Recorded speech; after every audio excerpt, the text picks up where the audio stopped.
in the middle of a storm, with nothing but mud beneath her feet and a broken past behind her. A woman stepped into the wild frontier of Montana. She had lost everything: her home, her dignity, even her voice in a world that never truly saw her. But what she didn't expect was that the quietest man she would meet out there would be the one to change everything. No promises, no sweet words, just actions. And sometimes that's where the truth of a human heart begins. The stagecoach hit another rut. My teeth rattled. Montana Territory, spring of 1878. They called it the frontier. I called it the end of the line. I tightened my grip on the carpetbag in my lap. My knuckles were white. Inside that bag were 2 wool dresses, a worn pair of boots, and the bruised remains of my pride. 22 years of a stolen life, all packed into one small bag. I closed my eyes. The rattling of the coach faded. Instead, I heard his voice. Marcus, standing in our lavish Chicago parlor. His voice was velvet. It was always velvet. That was his weapon. "The law is quite clear, Nora," he had said, pouring himself a neat bourbon. He didn't even look at me. "Under the laws of coverture, a wife's property, her wages, the very fruits of her mind, they belong to her husband. You built my political campaigns, yes, but legally? You do not exist. I am liquidating the house, so leave the keys on the table." I remember looking at him. I didn't cry. I just felt a cold, hard anger snap into place. I said it right out loud, just to make sure the walls heard the truth for once. "A law that says a woman is a man's property isn't justice, Marcus," I told him, my voice shaking but clear. "It's theft dressed up in a fine suit. A person has a fundamental human right to the sweat of her own brow, and to strip a woman of her labor just because she wears a wedding ring is a crime against human dignity." He just smiled, that terrible, empty smile. And then he took everything. The driver yelled, the coach lurched to a violent halt. Rain beat against the wooden roof like a handful of gravel. The door flew open. Wind howled into the cabin. "Crossroads!" the driver hollered. I climbed down. My boots sank straight into ankle-deep mud. I looked around. Nothing. Just a black, starless sky and endless rolling hills. "Where is the town?" I shouted over the wind. 5 miles back. You said the McAllister Fork. This is it." He grabbed my heavy trunk from the roof and tossed it without a care. It landed in the mud with a wet thud. Before I could even curse his name, he cracked the whip. The coach disappeared into the dark. I stood there in the freezing rain. 47 years old. Stranded. I was only out here because of Delia, my little sister. She broke her leg under a heavy plow 2 weeks ago. Her husband was dead. If she couldn't work her homestead claim, the land office would take it back. That was the trap. I didn't come to Montana for a fresh start or a grand adventure.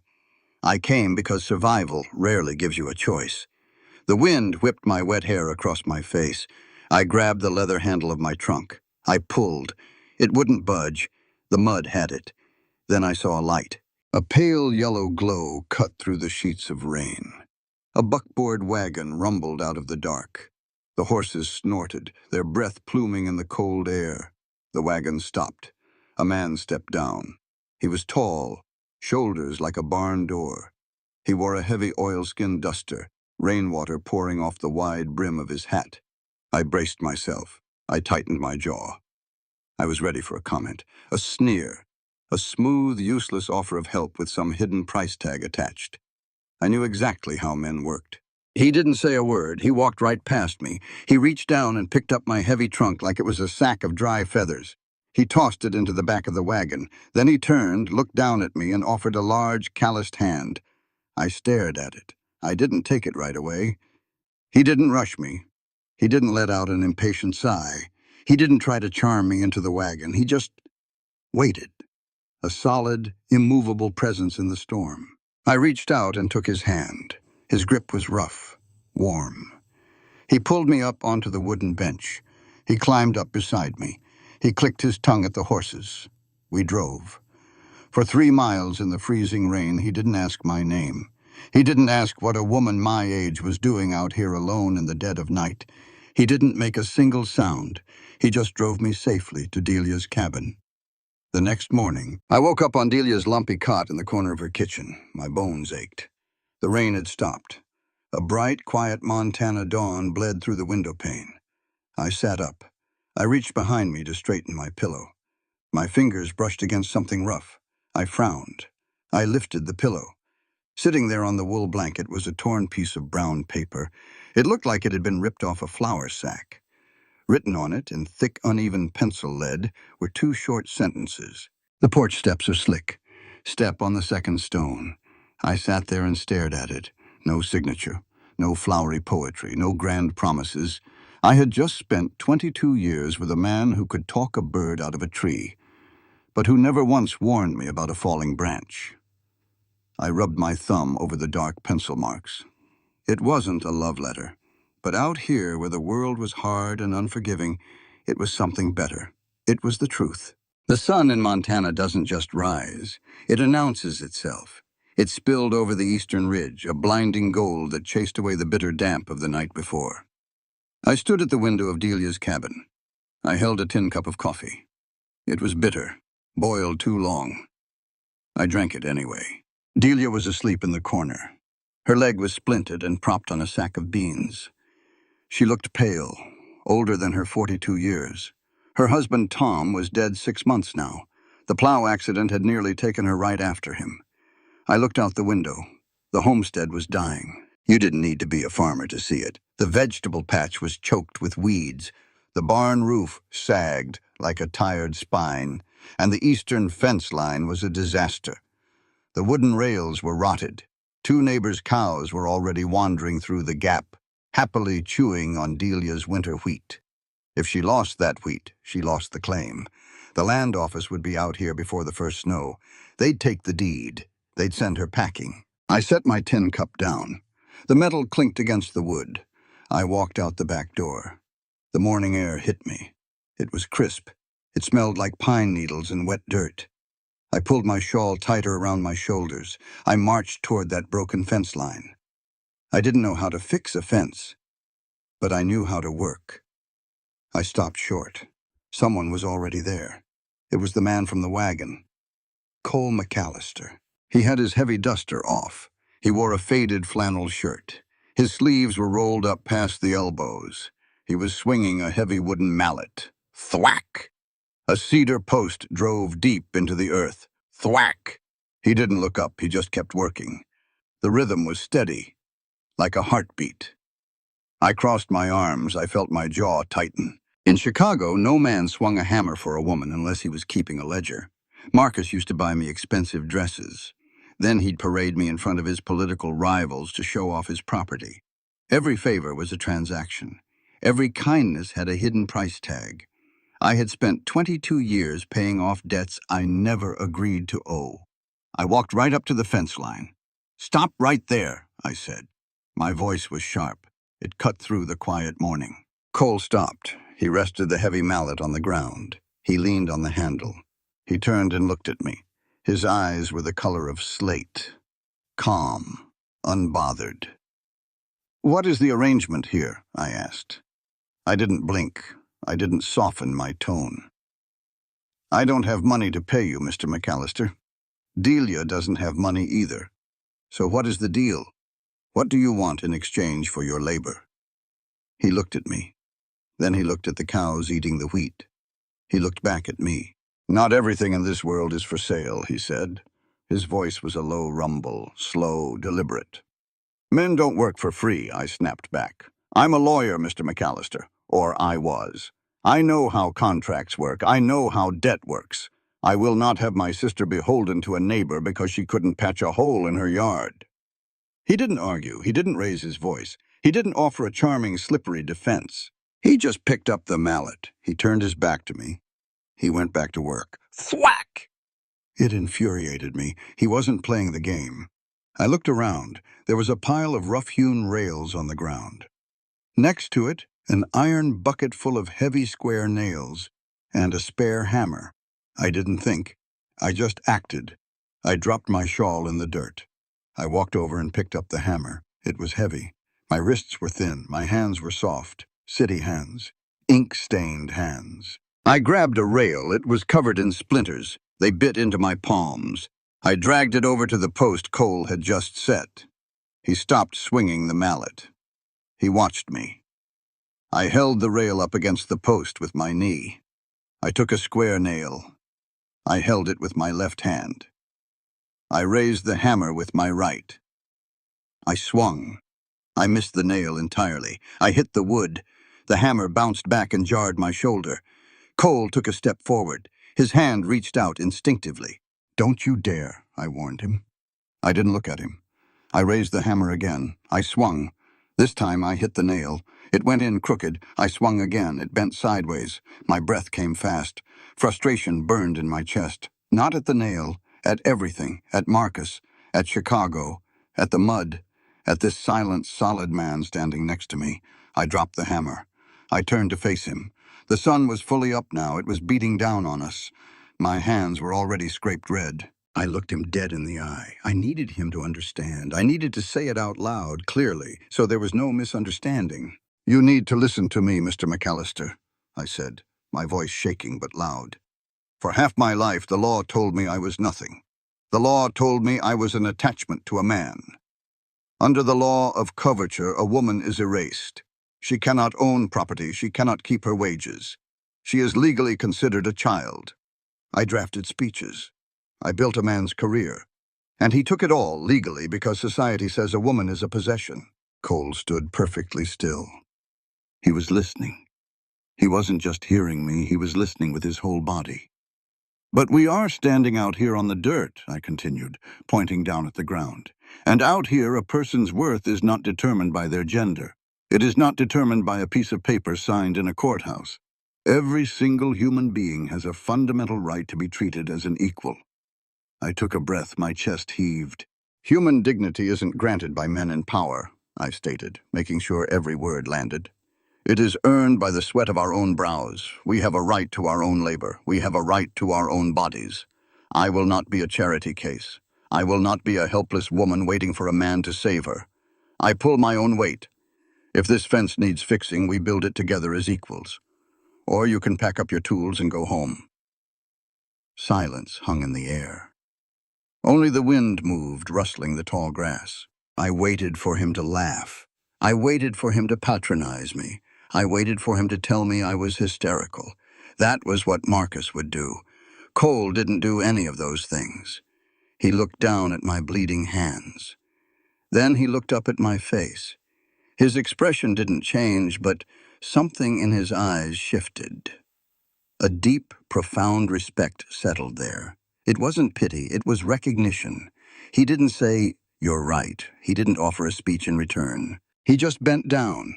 He picked up my hammer. He held it out to me, handle first. I took it. He turned around, picked up a fresh nail, and set it against the rail I was holding. He nodded once.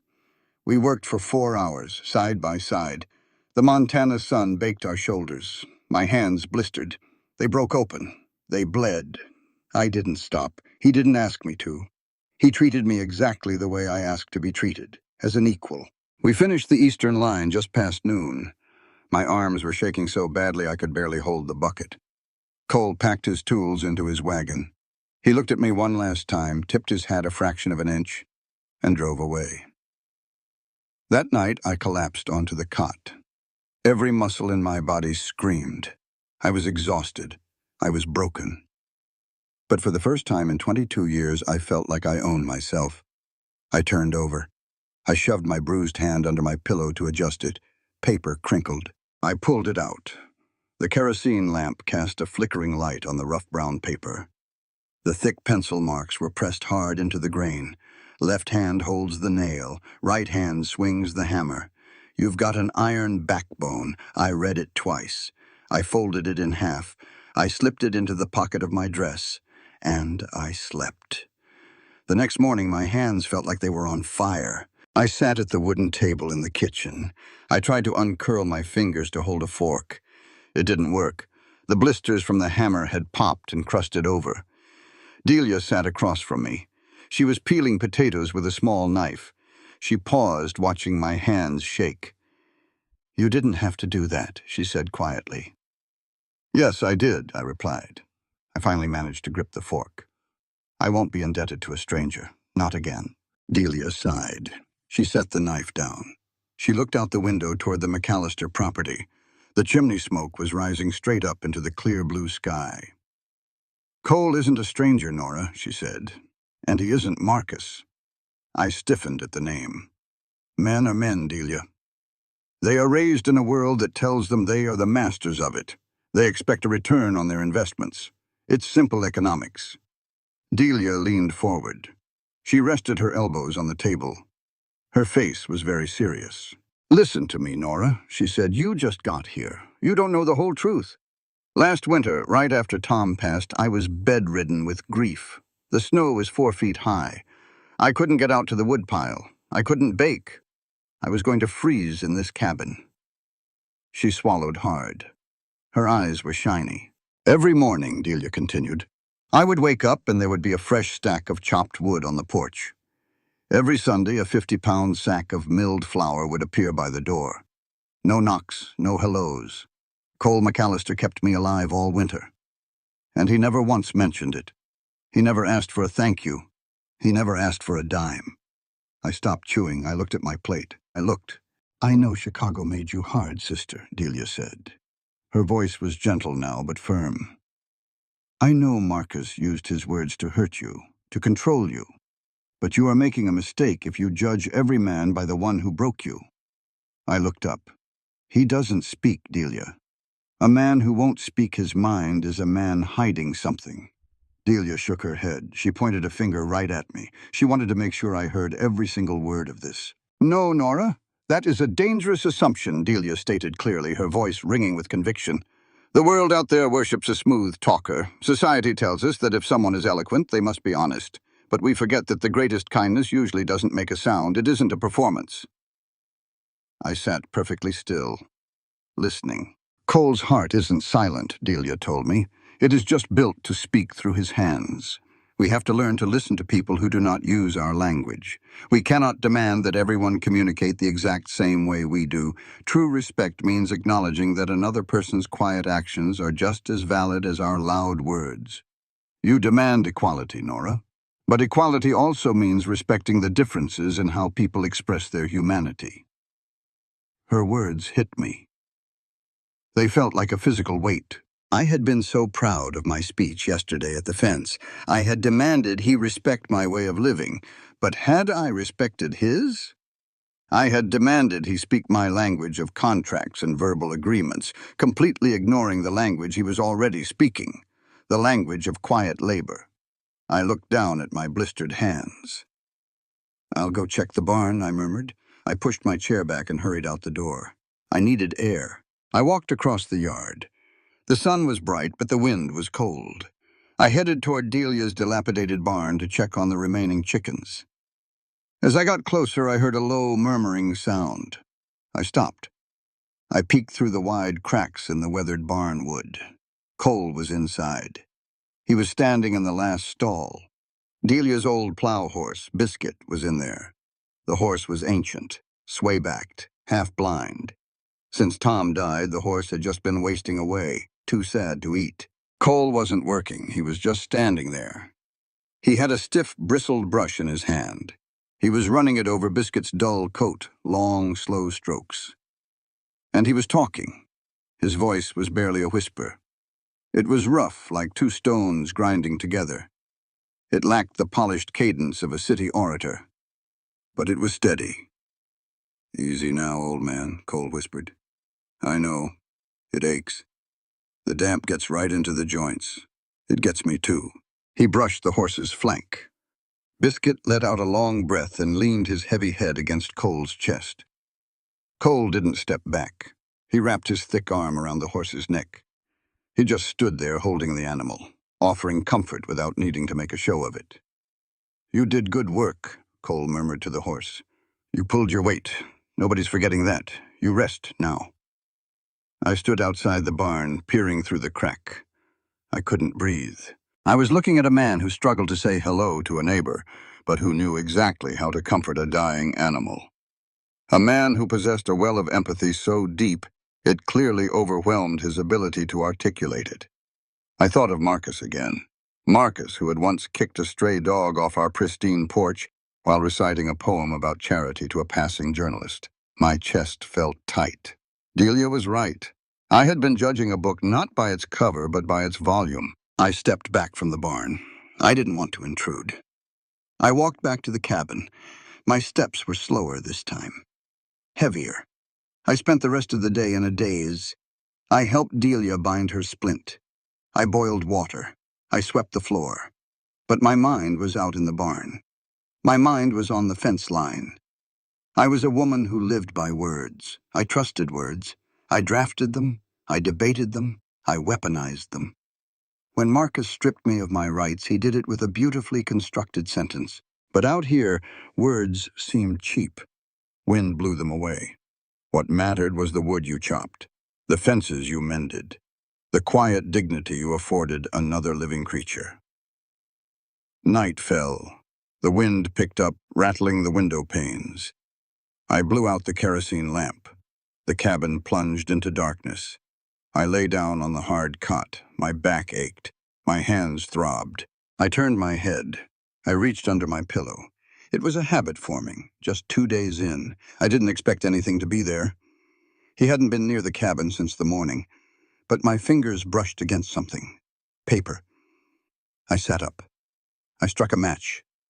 The sudden flare of sulfur made my eyes water. I lit the lamp.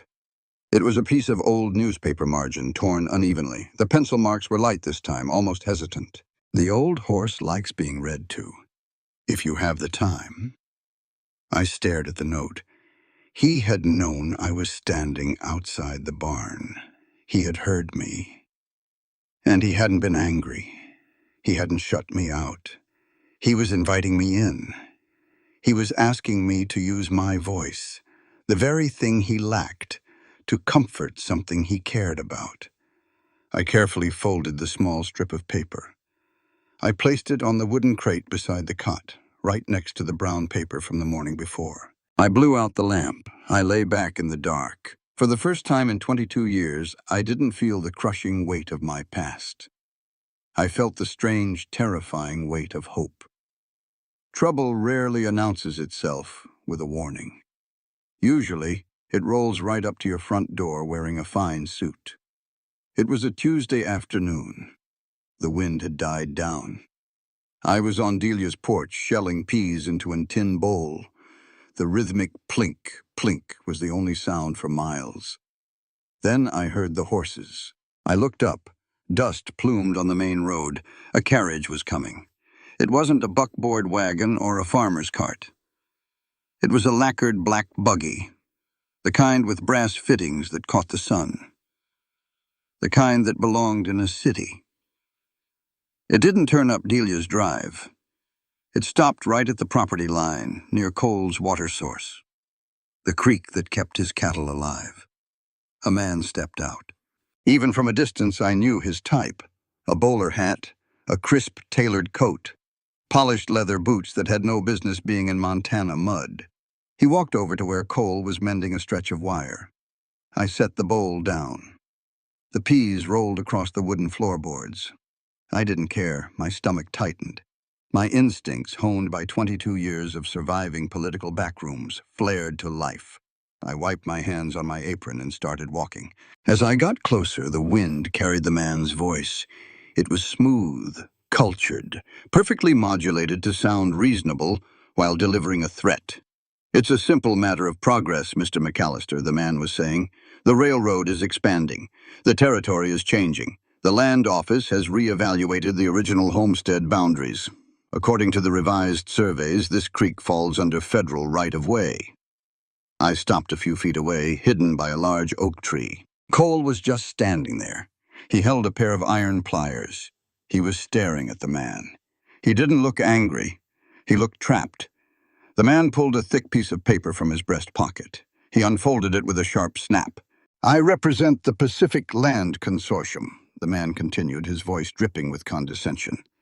"My name is Garrett Hale. Now, we are reasonable men. We don't want to see a hard-working rancher dry up. We are willing to offer you a lease on this water, a very generous rate.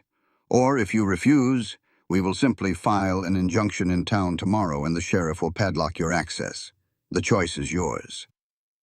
Garrett Hale smiled. It was a terrible, empty smile. I felt a cold sweat break out on the back of my neck. I closed my eyes. I wasn't in Montana anymore. I was back in Chicago. I was standing in a parlor, listening to Marcus use beautiful, complicated words to build a cage. The law is quite clear, Nora. It's a simple matter of progress. Men like Garrett Hale used words like a magician used a cape. It was all misdirection. They threw big terms around to confuse you, to make you feel small, to make you believe they held all the cards, and your only option was to submit.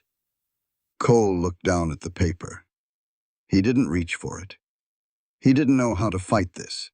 He couldn't out-talk a man who made a living selling air. My heart hammered against my ribs. I had run away from Chicago to escape this exact kind of cruelty. I wanted to hide. I wanted to walk back to the cabin and lock the door. But I looked at Cole. I remembered the heavy, silent way he swung the hammer for my sister. I remembered the gentle way he brushed that dying old horse. I stepped out from behind the tree. "Let me see that," I said. My voice cut through the air like a whip crack. Both men turned. Garrett Hale blinked, surprised to see a woman in a stained apron marching toward him with her hand outstretched. Cole just watched me, his jaw tight. I didn't wait for Hale to offer the paper. I snatched it right out of his manicured fingers. I snapped the paper taut. I let my eyes scan the dense black type. Whereas, therefore, pursuant to, it was my native language. I had spent 2 decades swimming in this exact kind of filth. It took me less than 30 seconds to find the rot. I looked up. I handed the paper back to Hale. I didn't smile. "This document is worthless," I said flatly. Hale straightened his posture.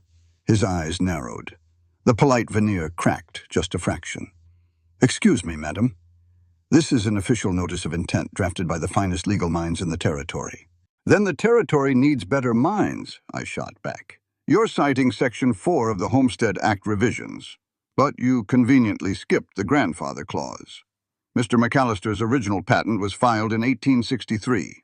The revised boundary statutes of 1872 explicitly exempt claims made prior to the Railroad Expansion Act."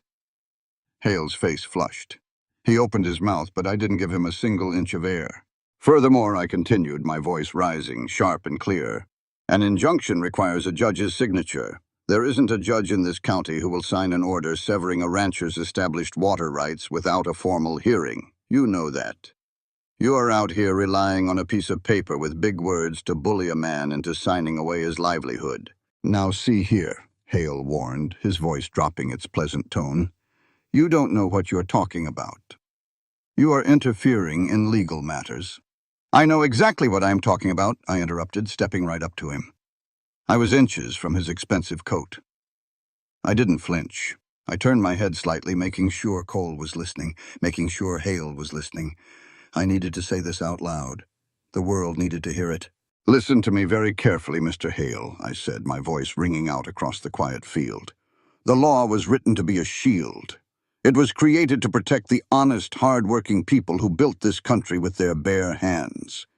It was not created to be a blade for men in fine suits to butcher the vulnerable." Hale stared at me, his mouth slightly open. "Justice is not a commodity you can buy and sell," I told him, enunciating every single syllable. "Every human being has a right to the land they bled for. You think you can come out here, use complicated jargon, and steal a man's property just because he doesn't speak your twisted language? That is a violation of basic human decency. And as long as I am drawing breath in this valley, you will not steal another man's sweat and blood." Silence fell over the creek. Hale looked at me. Then he looked at Cole, who was gripping the iron pliers so hard his knuckles were white. Cole wasn't looking at Hale. He was staring at me. Hale shoved the paper back into his pocket. He adjusted his bowler hat. He tried to muster a sneer, but it looked weak. "We will see about this," Hale muttered. "This isn't over." He spun on his heel. He climbed into his black buggy. He whipped the horse, and the carriage rattled away, kicking up a fresh cloud of dust. I stood there. I watched the dust settle. My hands were shaking. The adrenaline was draining out of my blood, leaving me cold and hollow. I had just painted a target on my own back. I had just declared war on a railroad agent. I slowly turned to look at Cole. I expected him to be angry. I had stepped out of line. I had spoken for him. In the world I knew, men despised women who made them look small, but Cole wasn't angry. He stood there, towering over me. His slate-gray eyes were wide. He looked at me as if I had just pulled lightning down from the sky. There was no wounded pride, only absolute, staggering awe. He didn't say thank you. He didn't say anything. He just reached out very slowly and tipped his hat to me, a deep, deliberate gesture of profound respect. Then he went back to fixing his fence. I walked back to the cabin. My legs felt like lead. I sat on the porch.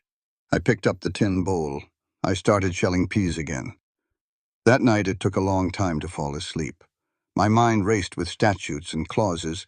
I knew Hale would be back. I knew a bluff wouldn't hold him off forever. We needed the original deed to prove the water rights. When dawn finally broke, I rolled over. I reached beneath my pillow. The paper was there. The edges were jagged. The pencil lead was pressed so deeply into the paper it nearly tore through to the other side. Today, you were bigger than a thunderstorm. I traced the letters with my scarred fingertips. I held the scrap of paper to my chest.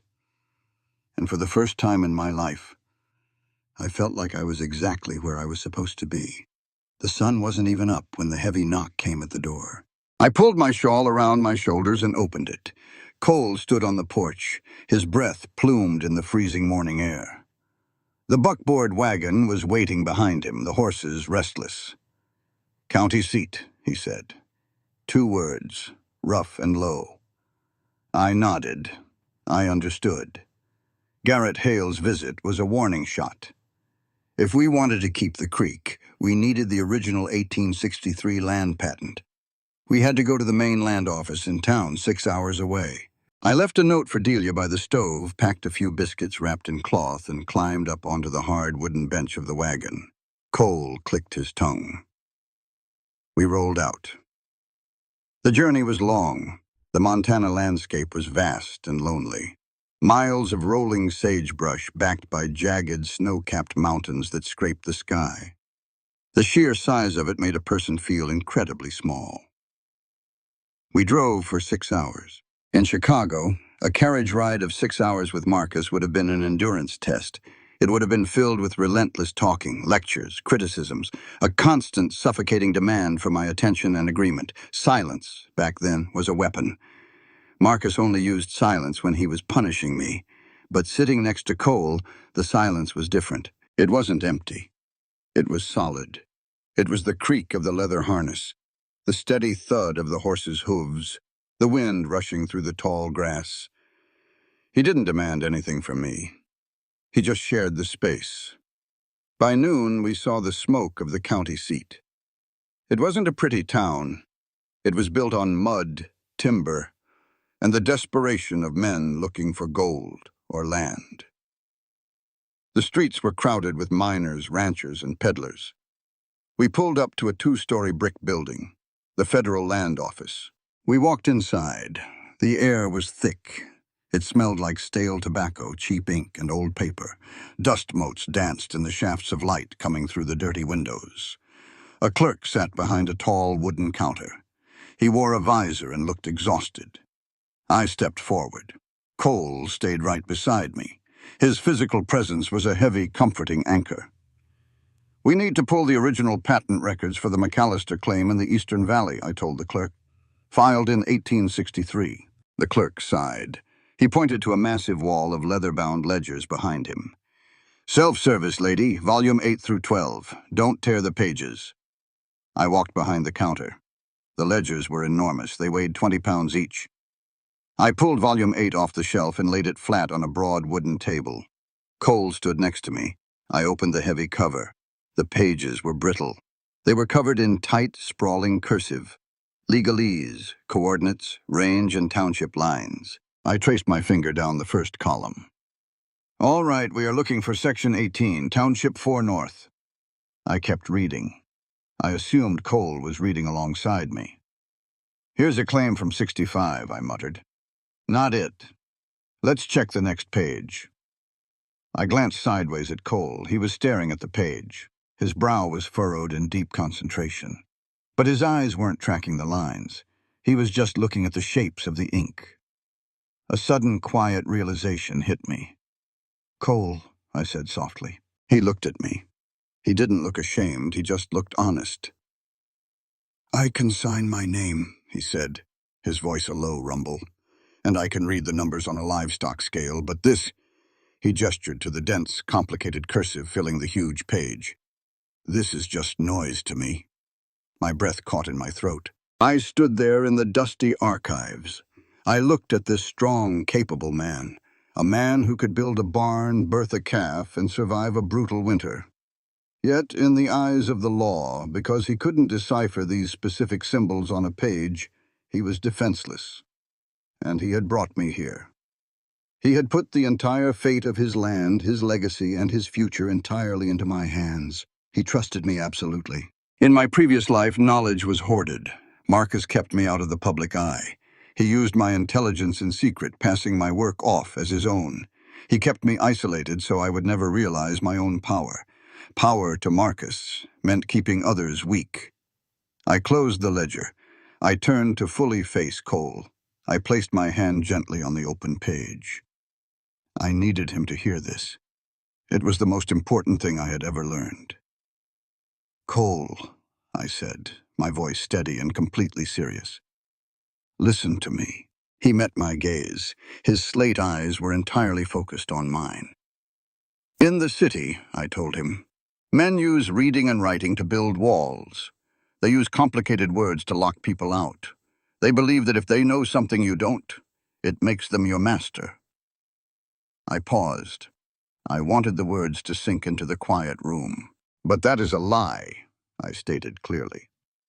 True partnership, true equality between human beings means we do not hoard our strengths. When one person holds knowledge, they don't use it to keep another in the dark. They share it, so both people can stand in the light. Your strength kept my sister from freezing. You shared that freely. Now it is my turn to share my strength. We are equals here. I will be your eyes on these pages, but this land is yours. Cole listened. He didn't nod. He didn't speak. But the tight lines around his mouth softened.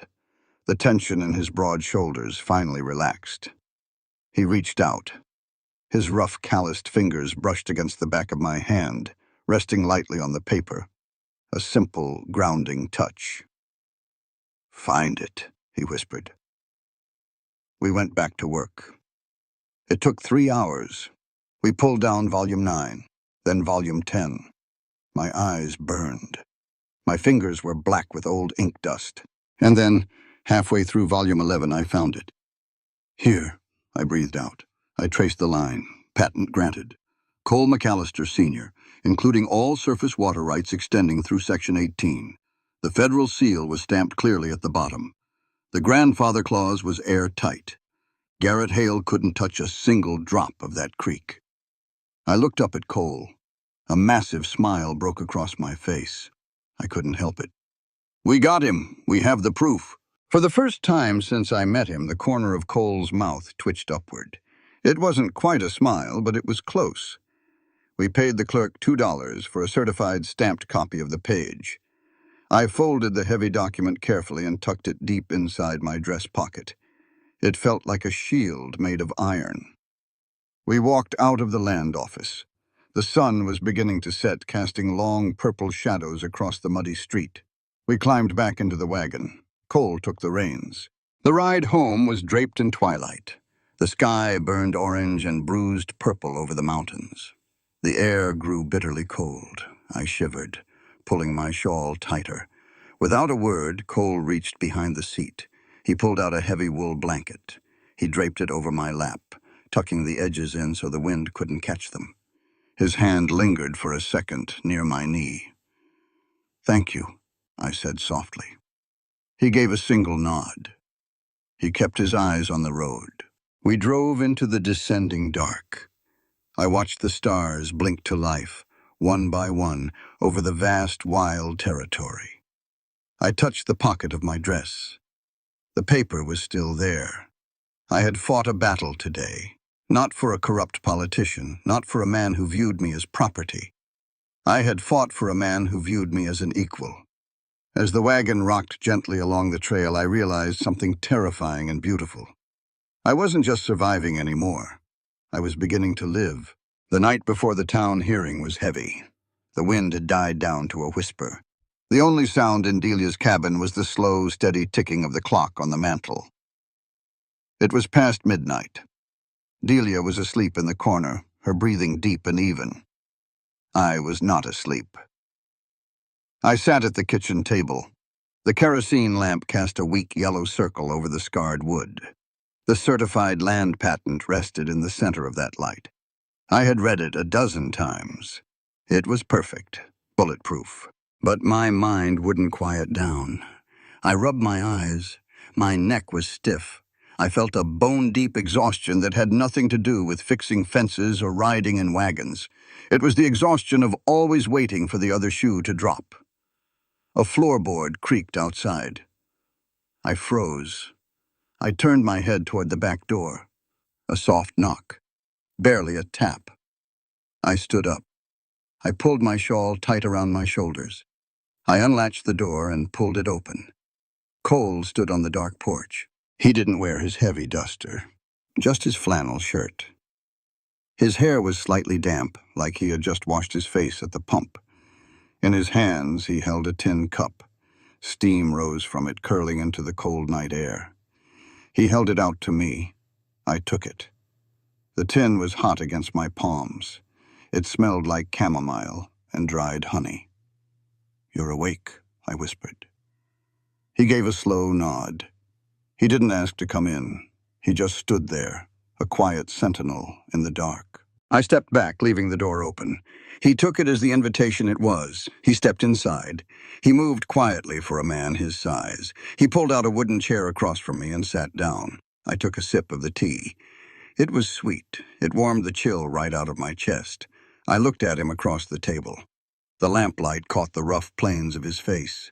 He wasn't looking at the legal paper. He was looking at me. Suddenly, I didn't want to talk about land boundaries. I didn't want to talk about Garrett Hale. I wanted to tell him the truth. I set the tin cup down. I folded my hands in my lap. "I was 25 when I married Marcus," I said. My voice was low.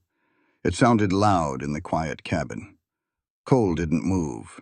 He just anchored his eyes to mine, letting me know he was listening. "I thought he was brilliant," I continued.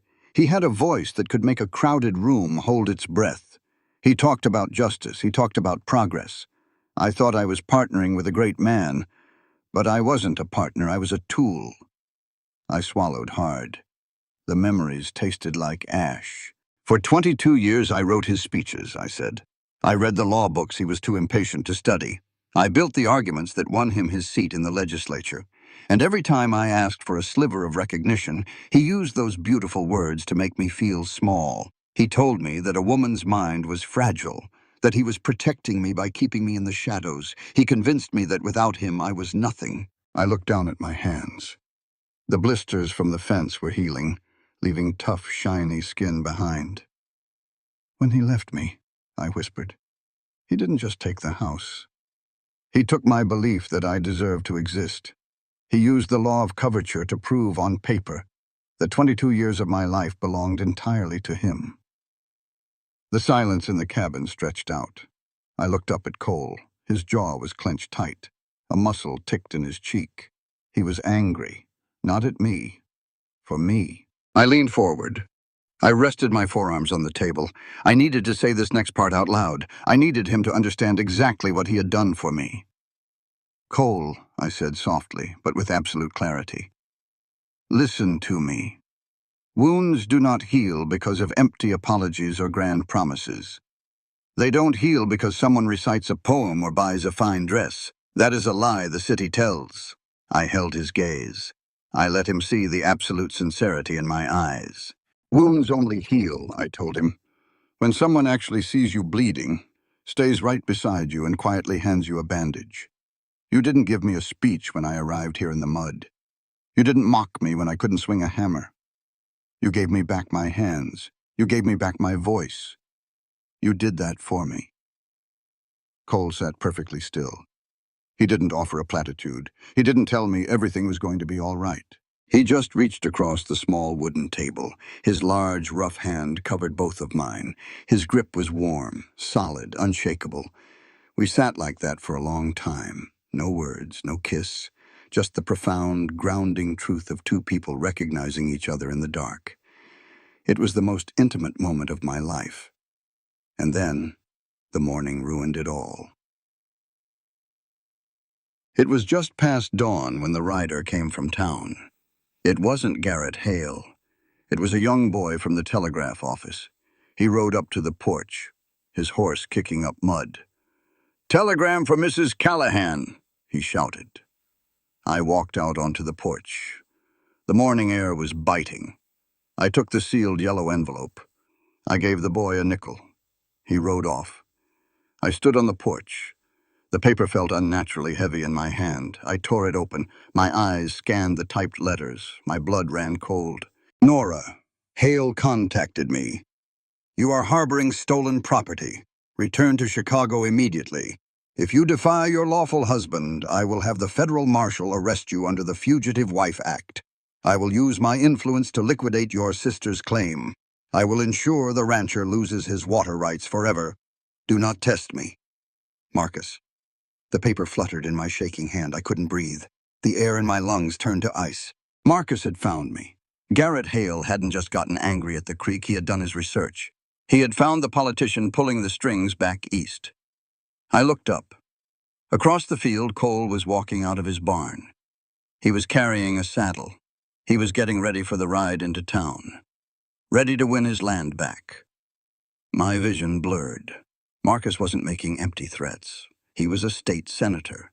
He knew the federal marshals. He knew the corrupt judges. Under the law, I was a runaway asset. If I stayed, Marcus would rain hellfire on this valley. He would drag me back in chains. He would take Delia's farm out of spite. And he would crush Cole. He would make sure Garrett Hale took that creek just to punish the man who had stood beside me. I had finally found a place where I felt human. I had finally found people who treated me like I mattered, and my presence here was going to destroy them. I crumpled the yellow paper in my fist. There was no legal argument to make here. There was no clever loophole. The law was a hammer, and Marcus held the handle. I turned and walked back into the cabin. Delia was just stirring in her cot. "Nora, everything all right?" "Go back to sleep, Delia," I said. My voice sounded hollow, dead. "It's early." I waited until she was snoring softly again. Then I walked over to the corner. I pulled my carpet bag from under the small table. I opened it. I moved mechanically. I didn't let myself feel. If I felt anything, I would shatter. I packed my 2 wool dresses. I packed my brush. I packed the legal books I had smuggled out of Chicago. I was a poison. And the only way to save the soil was to remove it. I strapped the bag shut. I found a scrap of paper and a pencil. I left a note on the table next to the certified land patent. "Give this to Cole. Tell him I'm sorry. I have to go." I picked up my bag. I didn't look back. I walked out the door and into the gray, freezing morning, aiming for the main road to catch the eastbound stage. The road was a ribbon of frozen mud. My boots crunched against the ruts. The carpet bag was heavy, pulling my shoulder down. The wind whipped across the empty plains, biting at my face. I had made it half a mile from the cabin. The sun was just starting to crack the horizon, painting the clouds a bruised purple. I heard a sound behind me. It wasn't a wagon. It was footsteps, fast, heavy. I turned around. It was Cole. He didn't have his coat on. He was breathing hard. He must have seen my note the second he walked into the cabin to collect me for town. He stopped a few feet away. He looked at me. He looked at the heavy bag in my hand. He looked at the road stretching out toward the east. He didn't yell. He didn't demand an explanation. He just reached into his shirt pocket. He pulled out a thick stack of folded parchment paper. He didn't hand it to me. He took a step forward and carefully tucked it right under the leather strap of my carpet bag, securing it there. Then he took a step back. He pointed to the paper. Then he pointed back toward his ranch. He didn't say a word. He just turned around and started walking back down the road. I stood frozen, my heart hammered against my ribs. I looked down at the stack of paper tucked under the strap. It wasn't a torn margin. It wasn't a scrap of brown feed sack. It was 3 full pages of fine parchment. My hands shook as I pulled it free. I unfolded the pages.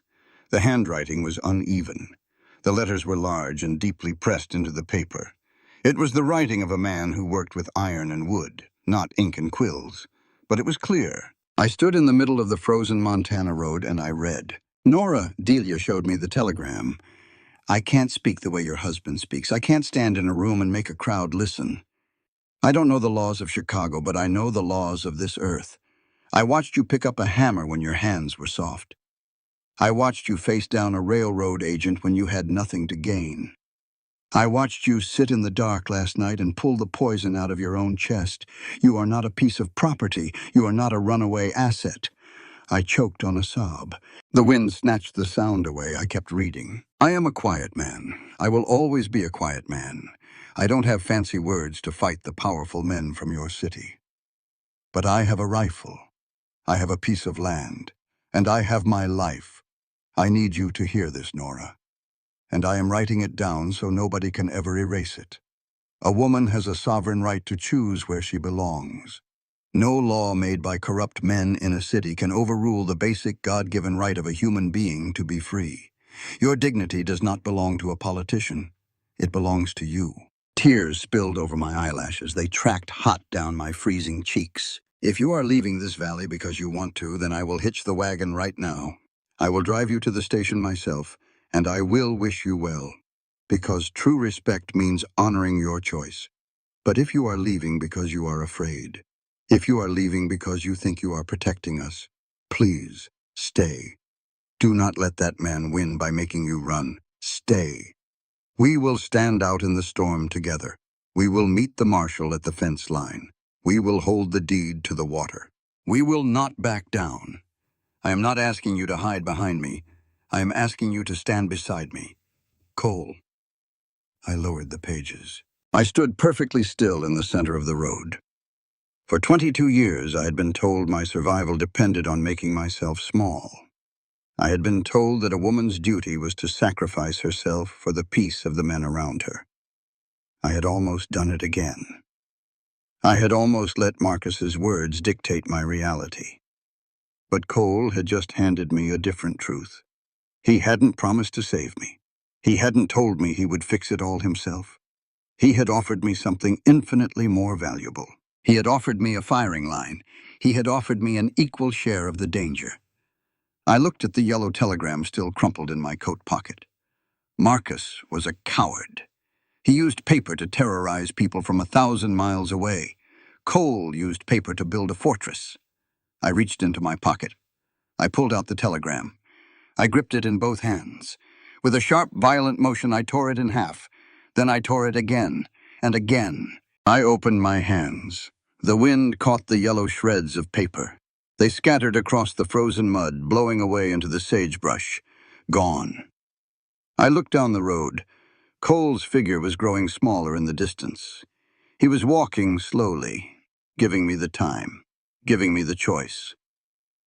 I bent down. I grabbed the leather handle of my carpet bag. It felt lighter now. I turned my back to the rising sun. I turned my back to the east. I started running. My boots pounded against the frozen dirt. My breath tore through my lungs. I held the 3 parchment pages tightly in my free hand. "Cole!" I shouted. My voice carried on the wind. Ahead of me, the tall man stopped. He turned around. I didn't stop running until I closed the distance between us. I dropped the bag in the dirt. I stood in front of him, chest heaving, tears streaming freely down my face. I didn't care that my hair was a mess. I didn't care that I was crying. I held up the letters. "I choose to stay," I gasped out. "I choose this." Cole looked at me. His slate-gray eyes were bright. He didn't smile. He didn't try to pull me into a dramatic embrace. He did exactly what I needed him to do. He reached down. He picked up my heavy carpet bag. "The hearing is at noon," he said quietly. "Then we have a town to ride to," I said. We walked back to the cabin together, side by side, ready for war. The gavel fell. It sounded like a gunshot in the stuffy courtroom. Garrett Hale's face turned the color of spoiled milk. He stood at the plaintiff's table, his fine city suit suddenly looking ridiculous. He opened his mouth to speak, to spin another web of complicated, empty words. "Case dismissed," the judge barked, cutting him off completely. "The federal patent from 1863 stands. Mr. McAllister retains all surface water rights. Mr. Hale, if you harass these people again, I'll have the marshal lock you in a cell until the spring thaw. We are done here." Hale didn't look at us. He shoved his papers into his leather case. He turned on his polished heel and stormed out of the double doors. It was over. I stood at the defense table. My hands rested flat against the scarred wood.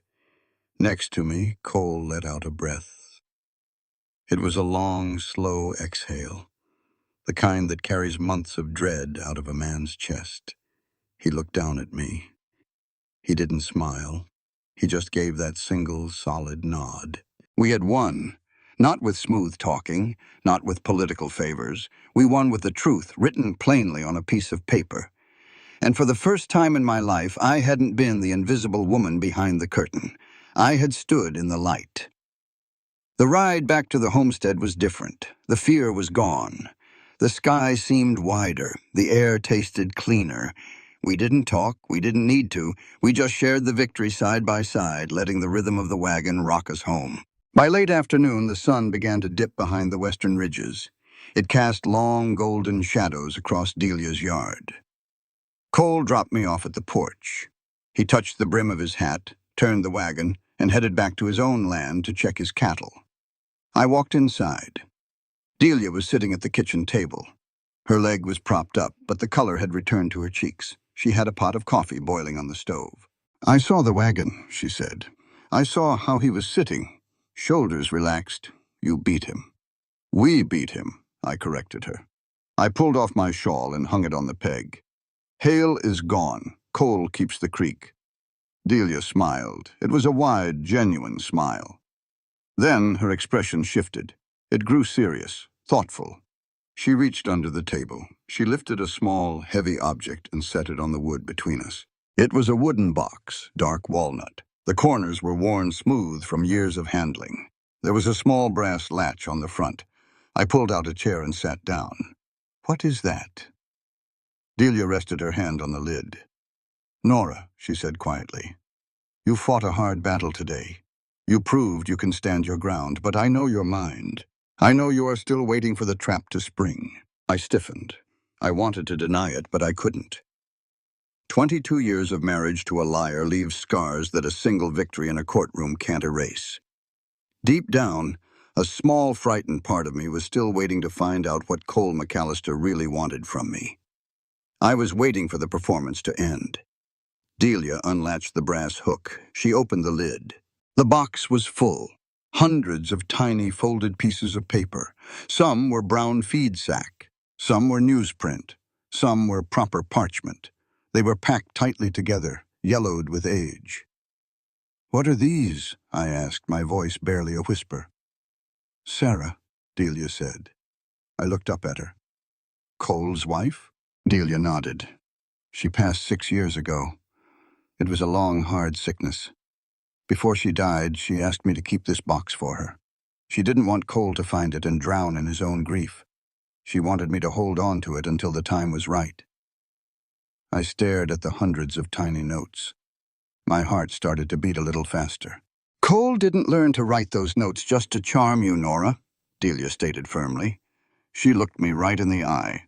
She needed me to understand this perfectly. "He wrote these for Sarah, every single morning, for 14 years. I reached out. My hand was shaking. I picked up one of the yellowed slips of paper. I unfolded it carefully. The handwriting was the same, uneven, deeply pressed. "The wind is biting today. Wear the heavy wool shawl." I picked up another one. "I fixed the hinge on the back door. It won't stick anymore." And another. You looked beautiful sleeping. I made the coffee. I put the notes down. I couldn't breathe. My throat was tight. Listen to me, Nora, Delia said. Her voice was strong. It filled the small kitchen. Society tells women that love is a grand, sweeping gesture. They tell us to look for the man who buys the biggest ring or makes the loudest speech. But that is a dangerous lie. Those things are easy to fake. Delia tapped her finger against the wooden box. This is the truth, she said clearly. True character is what a person does every single day for years when nobody else is watching. True love isn't a temporary performance designed to win a prize. It is a lifetime commitment to showing up. Equality in a partnership doesn't just mean sharing the work. It means a consistent daily respect for the other person's existence. A man who only acts decent when he's trying to impress you is a fraud. But a man who has practiced quiet devotion for 14 years, that is the very fabric of who he is. I sat in the chair. I looked at the box. I thought of Marcus. Marcus had never done the same kind thing twice. His affections were strategic, calculated. Once he got what he wanted, the kindness vanished. Then I thought of Cole. Cole, who chopped wood for a widow all winter without asking for thanks. Cole, who wrote a note to a dying wife every single morning just to let her know she was seen. Cole, who had handed me my freedom on a dirt road, fully prepared to let me walk away if it meant I was safe. He wasn't performing. He was just being Cole. She wanted you to see them? I asked, my voice cracking. Sarah knew him better than anyone, Delia smiled softly. She knew that someday he might find someone else. And she knew he wouldn't be able to explain himself. She wanted the next woman to know that she wasn't settling for a silent man. She was being invited into a sanctuary. I closed the lid of the box. I fastened the brass latch. I stood up from the table. Where are you going? Delia asked. Out, I said. I walked out the back door. The sun was almost completely gone. The sky was streaked with violent orange and deep bruised purple. The evening air was cold enough to see my breath. I didn't grab my shawl. I didn't care about the cold.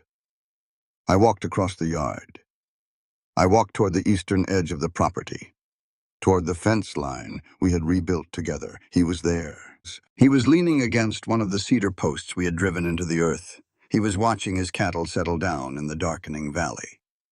He looked like part of the landscape, rooted, permanent. He heard my footsteps in the dry grass. He turned his head. I stopped a few feet away from him. The wind blew my hair across my face. I didn't brush it away. I just looked at him. Just looked at that. I looked at his broad shoulders. I looked at his rough, scarred hands resting on the top rail of the fence.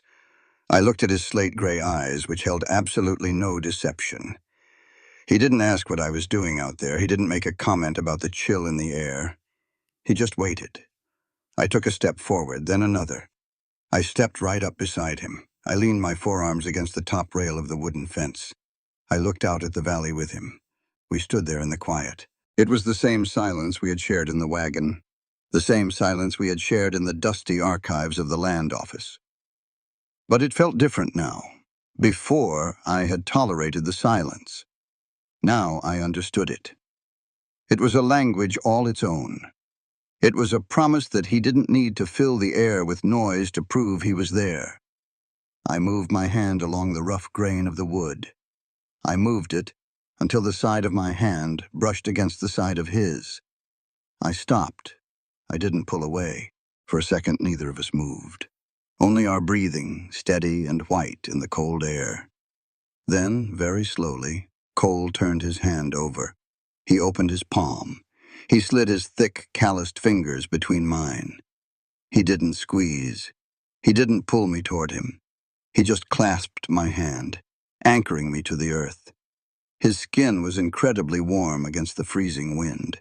I looked down at our joined hands, a city lawyer and a silent rancher, two people who had been broken by the world, standing at a fence line they had fixed with their own blood and sweat. I looked up at his face. He was already looking at me. "I'm staying, Cole," I whispered. It wasn't a panicked choice made on a dirt road anymore. It was a deliberate, rooted decision. I am staying right here. Cole's grip tightened, just a fraction, a thumb tracing the healing blisters on the back of my hand. "Good," he said. One word. It was enough. It was more than enough. It was everything. 6 months later. Autumn in Montana doesn't whisper. It shouts. The cottonwood trees along the creek turned a brilliant screaming gold. The air lost its summer dust and took on the sharp, clean smell of wood smoke and crushed pine needles. It was a Tuesday afternoon. We didn't pick a Sunday. We didn't want a church service. We didn't want a spectacle. I stood in the bedroom of Delia's cabin. I looked at myself in the small, cracked mirror over the wash basin. I wasn't wearing white. White was for young girls who didn't know what the world cost yet. White was for the first time when I walked down a grand aisle in Chicago, blinded by a velvet voice and a terrible lie. Today, I wore a dress of deep forest green wool. It was practical. It was warm. It had deep pockets.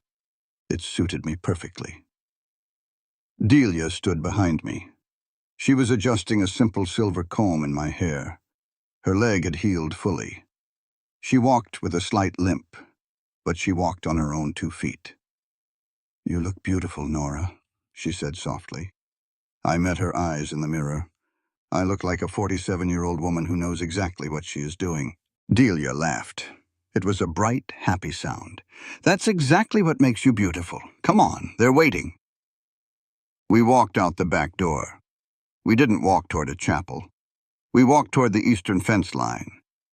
It was the exact spot where I had picked up a hammer and demanded to be treated as an equal.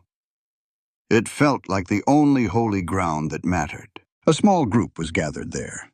The local preacher, a kind man with a weathered face. 3 neighbors who had stood by Cole when the railroad tried to bleed him dry. And standing just behind the fence, chewing on a mouthful of golden grass, was Delia's old horse, Biscuit. And then there was Cole. He stood near the cedar post. He wore a dark, tailored suit. It was simple, cut from heavy broadcloth. He looked incredibly handsome. But it wasn't the clothes. It was the way he stood, grounded, steady, looking right at me as I walked across the dry grass. I didn't carry a bouquet of hothouse flowers. I carried a single, late-blooming yellow prairie rose Delia had found near the creek. I stepped up beside him. He reached out. I took his hand. His palm was still rough. It always would be. I wouldn't have it any other way. The preacher opened his small black book. The wind ruffled the thin pages. "We are gathered here in the sight of God and the open sky," the preacher began, his voice carrying easily on the autumn breeze. "To join this man and this woman, not as master and property, but as partners, as equals upon this earth." I felt a lump form in my throat. I squeezed Cole's hand. He squeezed back. The preacher looked at us. "Cole, Nora, I understand you have words you wish to say to one another. Written words." We both nodded. Cole let go of my hand for a moment. He reached into the inner pocket of his dark coat. He pulled out a piece of heavy parchment. It was folded neatly in half. He opened it. His hands, which could calm a wild horse and sink an iron nail with one blow, were trembling slightly. He cleared his throat. He didn't look at the preacher. He didn't look at the neighbors. He looked directly into my eyes. When he spoke, his voice was that familiar low rumble, slow, deliberate, every word weighed and measured. "Nora," he began. He took a breath. He read from the paper. "I do not promise you grand things. I do not have the words to build castles in the air. I know the world has used words to hurt you. I will not add to that noise." He stepped half an inch closer. "I promise you absolute equality," Cole read, his voice gaining strength, echoing out over the open plains. "I promise that every morning you wake up, I will be exactly the same man you went to sleep next to. My protection of you is yours. But more importantly, my deep respect for your brilliant mind and your independent spirit will never waver. You are my partner, and I will spend the rest of my days making sure you know it." He lowered the paper. He didn't smile, but his eyes were shining with a fierce, undeniable light. It was the most beautiful speech I had ever heard, because every single word of it was true. It was my turn. I didn't have a piece of paper. I had lived by scripts for 22 years. I had drafted speeches for a man who didn't mean a word of them. Today, I was speaking from my chest. I reached out and took both of his large hands in mine. "Cole," I said. My voice was clear. It didn't shake at all. "I spent my life believing that intelligence was a weapon," I told him, making sure everyone heard me. "I believed that if someone couldn't speak perfectly, they couldn't love deeply. I was wrong." I looked at the rough skin of his knuckles. I looked at the man who had given me back my dignity. "True love doesn't require a perfect language, Cole," I said, speaking the truth I had finally learned. "It doesn't require eloquence or polish. It only requires a brave heart that chooses to stay when the storms come. It requires hands that are willing to do the hard daily work of respect. And it requires hands that are willing to write down the honest truth, even when the voice cannot speak it." I smiled, a full, radiant smile. "You found me in the mud," I told him, "and you treated me like I was standing on a mountain. I belong right here, beside you." The preacher closed his small book. He had a gentle smile on his face. "By the power vested in me by the territory of Montana," the preacher said, "I pronounce you husband and wife. You may seal this promise." Cole didn't hesitate. He let go of my hands. He reached up and gently cupped the sides of my face. His calloused thumbs brushed across my cheekbones. He leaned down. The kiss wasn't frantic. It wasn't a theatrical display for the audience. It was slow, deep, grounded. It felt like coming in from the cold and finally sitting by a warm fire. It felt like home. When we pulled apart, the small crowd clapped.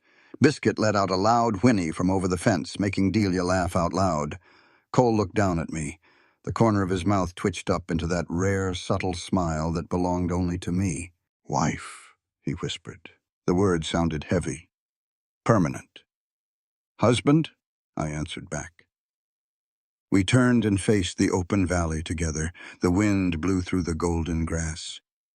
The winter was coming, but I wasn't afraid.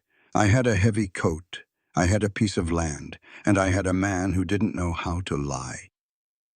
3 years. It is funny how time moves out here in the territory. In Chicago, 3 years felt like a lifetime. It was a slow, grinding wheel that wore you down to dust. But in Montana, 3 years passed like a single deep breath. It was the spring of 1881. A lot had changed, and some things hadn't changed at all. I didn't stay hidden on the ranch. I wasn't built for hiding. 6 months after Cole and I stood by that fence line, I rode into town.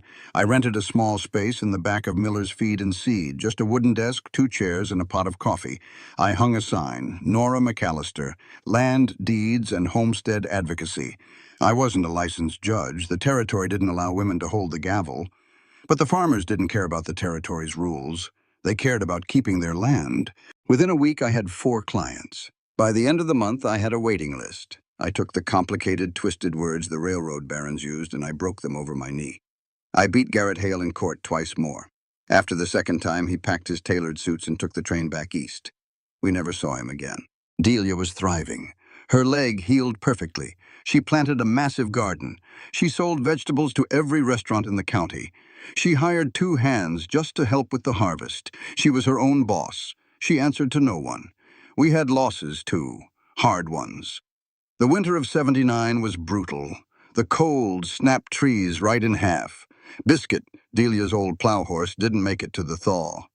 He laid down in his stall one evening and simply went to sleep. Cole dug the grave himself. He picked a spot out by the eastern ridge, under the big oak tree. The ground was frozen solid. It took him 2 full days with a pickaxe. He didn't speak a single word the entire time. He just worked until his hands bled, carrying the grief in his shoulders.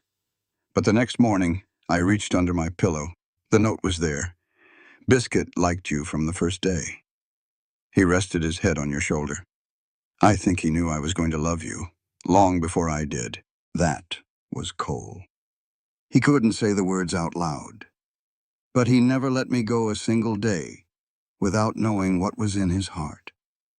It was a Tuesday afternoon in town. I was sitting at my desk in the back of the feed store. The air smelled of oats, leather harnesses, and dry dust. A young woman sat across from me. Her name was Clara. She was 20 years old. She had a baby strapped to her chest. Her hands were shaking. She held a piece of paper. It was a contract her husband wanted her to sign. It signed away her half of her father's farm to cover her husband's gambling debts. "He says I don't understand the numbers, Mrs. McAllister," Clara whispered, looking down at her boots. "He talks circles around me. He uses such big words. He says it's for our own good. He says if I love him, I'll trust his mind over mine. He talks so beautifully about our future." I leaned back in my chair. I looked at this young, frightened girl. I saw myself at 25, blinded by eloquence, tricked into trading my freedom for a well-delivered speech. I stood up. I walked around the desk. I pulled my chair right up next to hers. I sat down and looked her square in the eye. I needed to say this loudly. I needed her to hear it in her bones. "Clara, look at me," I said. My voice was firm, steady. She lifted her tear-filled eyes. "I need you to understand something, and I need you to remember it for the rest of your life," I told her, speaking clearly and deliberately. "A man's worth is not located in his vocabulary, and your dignity is not tied to your ability to win an argument." Clara sniffled. She held the baby tighter. "Society teaches women a terrible lie," I continued, making sure my words carried through the quiet store. "They teach us that love is a grand speech. They teach us that if a man sounds confident, he must be right. But a man who uses beautiful words to confuse you is not protecting you. He is building a cage." I tapped the paper in her hand. "Human rights are not a gift that men hand out when they feel generous," I stated. "You have a fundamental, undeniable right to your own property. You have a right to your own mind. Equality in a marriage does not mean he speaks and you listen. Equality means your voice carries the exact same weight as his, even if you don't know the fancy legal terms." I reached out and gently took the contract from her shaking hands. "Listen to me, Clara," I said softly, but with absolute iron behind it. "True love and ultimate respect do not reside in polished promises. They never have. True respect is a steadfast presence. True love is the active defense of your partner's freedom and dignity. If a man loves you, he will never make you feel small just so he can feel tall. He will put a hammer in your hand and ask you to help build the house." I tore the contract perfectly in half. Clara gasped. I tore it again. I dropped the pieces into the brass spittoon by the desk. "You go home," I told her. "You tell him you will not sign away your father's sweat and blood. And if he tries to bully you with his vocabulary again, you tell him to come down to Miller's Feed and seed. Let him try to talk in circles around me." Clara stared at the torn paper. Then she looked at me. The fear in her eyes was gone. In its place, a small, hard spark of defiance had caught fire. She stood up. She straightened her shoulders. "Thank you, Mrs. McAllister," she said. "You don't owe me thanks," I replied. "You just owe it to yourself to stand your ground." I watched her walk out of the store. Her step was lighter, her back was straight. I sat back down at my desk. I smiled. I packed up my ledgers. I locked the small wooden drawer. It was time to go home. The next morning, I woke up before the sun. The cabin was pitch black. The air held the sharp, familiar chill of a Montana dawn. I lay on my back, listening. Beside me, Cole was breathing slowly, a steady, deep rhythm. He was already awake. He was always awake first. But he stayed perfectly still, letting me have those last few minutes of rest. I turned my head. I looked at his silhouette against the faint gray light creeping through the window. He wasn't a handsome man by city standards. His face was weathered, lined by the sun and the wind. His hair was graying at the temples. But to me, he was the most beautiful thing in the world. He didn't make grand declarations. He didn't promise me the moon and the stars. He just woke up every single day and chose me, again and again. Through the brutal winters and the scorching summers, I moved my hand beneath the heavy wool quilt. I found his hand in the dark. His skin was rough, calloused, stained with saddle oil and dirt. He wove his thick fingers through mine. He gave a single, firm squeeze. I am here. That is what the squeeze meant. I am still right here. I smiled in the dark. I pulled my free hand up. I reached under my pillow. It was a reflex now, a morning ritual. I couldn't start my day without it. My fingers brushed against the familiar texture of paper. I pulled it out. I didn't need to light the kerosene lamp. The dawn was breaking over the eastern ridge, casting a soft, pale light across the bedsheets. It was a piece of heavy parchment, the same kind he had used on the dirt road 3 years ago. I held it up to the morning light. His handwriting hadn't gotten any prettier. It was still large, uneven, and deeply pressed into the paper. It was the writing of a man who worked hard for every single letter. I saw the young girl leave your office yesterday. She walked taller on her way out than she did on her way in. You gave her that. You give everyone that. You are a force of nature, Nora, and I thank God every morning that the storm decided to stay in my valley. The coffee is boiling. I lowered the paper. I traced the deep pencil marks with my thumb. I folded it carefully. I reached over to the wooden nightstand. I opened the small brass latch on the dark walnut box. The box was nearly full now. My letters sat right alongside Sarah's. There was no jealousy. There was no competition.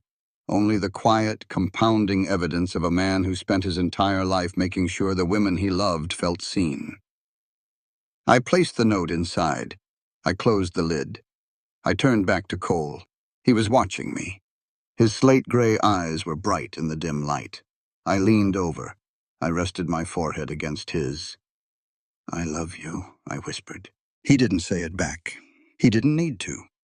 He just reached up, his rough thumb brushing a stray lock of hair behind my ear. He kissed me. Slow, grounded. A promise sealed without a single spoken syllable. He threw the covers back. He stood up, pulling on his flannel shirt and his heavy boots. He grabbed his hat from the peg by the door. I'll check the eastern fence, he rumbled. I'll join you after breakfast, I said. He nodded. He walked out the door into the crisp, quiet morning. I got out of bed. I poured myself a cup of the hot, bitter coffee he had made. I walked over to the window and looked out. The sun was cresting the mountains. The valley was bathed in gold. Cole was walking toward the barn, his tall, broad frame moving steadily across the frozen earth. I held the warm tin cup in both hands. In this world, there is no shortage of noise. There is no shortage of men who will use their voices to weave brilliant, hollow illusions. They will talk about love. They will talk about justice. They will build beautiful cages out of big words. But I had learned the truth. Hollow words blow away with the first strong wind. Happiness, real happiness, isn't found in a perfectly delivered speech. It is found in the quiet, unglamorous work of showing up. It is found in the respect of a partner who looks at your mind and sees an equal. True dignity is fiercely guarded by those who might stumble over their speech, but who will gladly spend a lifetime writing down their unwavering devotion. I took a sip of my coffee. I looked out at the land I had fought for. I looked at the man I had chosen. My name was Nora McAllister. I was 50 years old. I was a lawyer. I was a wife. I was a partner. And for the rest of my life, I knew exactly what I would find under my pillow every morning. Welcome to our channel, where we bring you stories of the Wild West, cowboy love, deep human connection, the bond of family, and the quiet compassion that lives between people even in the harshest lands. This story teaches us that real strength lies not in control but in respect, not in words but in what we choose to do for one another every single day. If this story touched your heart, don't forget to like, comment, share, and subscribe to support the channel and keep these meaningful stories alive. The narrative presented here is fictional and created for artistic expression. Names, characters, and incidents are either invented or used in a fictitious manner. Any resemblance to actual persons or events is unintended and should not be considered factual or deliberate.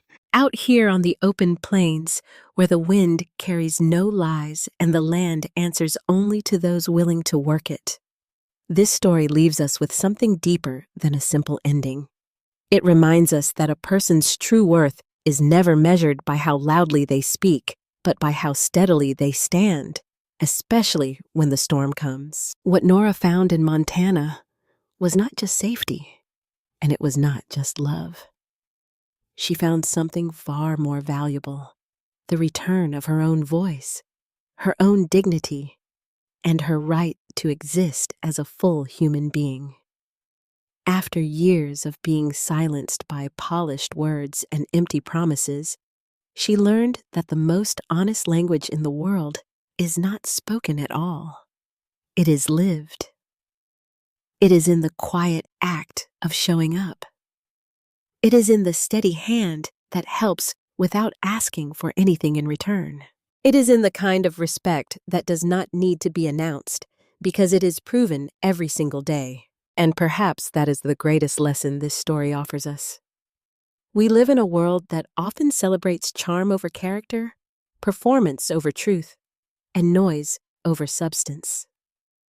We are taught to trust the loudest voice in the room, to believe the person who speaks the most convincingly must also be the most sincere.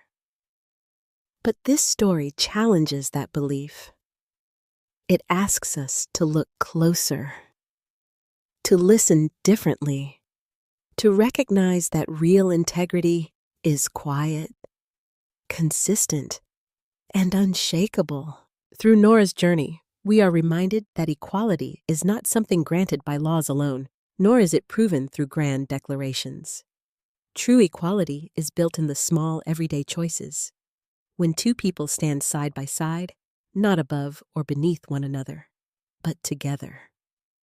It is in the willingness to share strength, to respect differences, and to create a space where both voices matter, even when one of them speaks in silence. Cole never tried to overpower Nora's past with promises. He never tried to fix her with words. Instead, he gave her something far more powerful. He gave her the freedom to choose, the space to stand, and the respect to be seen as she truly was. And in doing so, he showed us that love is not about possession, control, or even persuasion. Love, in its truest form, is partnership. It is presence. It is the quiet promise to remain, even when things are hard, uncertain, or unspoken. This story also teaches us courage, the kind that doesn't always look heroic from the outside. Sometimes courage is walking away from what breaks you. Sometimes it is standing your ground when fear tells you to run. And sometimes it is simply choosing to stay. To believe that you are worthy of something better, even after the world has tried to convince you otherwise. So when the story ends, what stays with us is not just the image of a woman who survived, or a man who loved quietly. What stays with us is the truth that we all carry the right to define our own worth. That no voice, no matter how powerful, has the authority to take that from us. And that real connection, the kind that lasts, is built not on illusion, but on honesty, effort, and respect. Because in the end, the strongest bonds are not forged in moments of perfection, but in the long, quiet days where two people choose again and again to stand side by side and face the world together.